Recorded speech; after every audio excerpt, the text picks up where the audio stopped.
Hey everyone, welcome to our channel. In today's video, we'll learn how to stabilize videos in CapCut editing tutorial.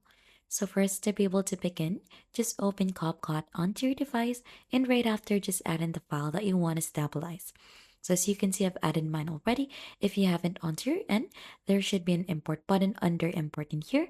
Click onto that so that you could browse onto the different files that you have onto your device, or you could simply drag and drop the different videos that you have in here.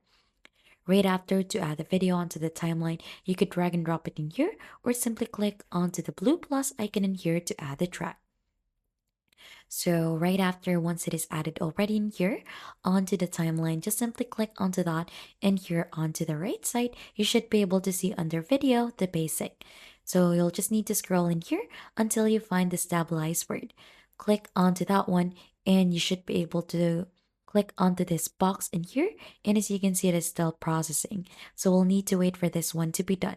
So there are different levels that you could go ahead and choose for this one. So you have the recommended, the minimum cut, and the most stable. So I think we'll just need to offer recommended in here and wait for the processing to be done. Right after that one has been added, you should be able to go ahead and try to do a preview onto your video to try to see if that stabilize effect has been showing. And that is just basically it on how you stabilize videos in CapCut editing tutorial.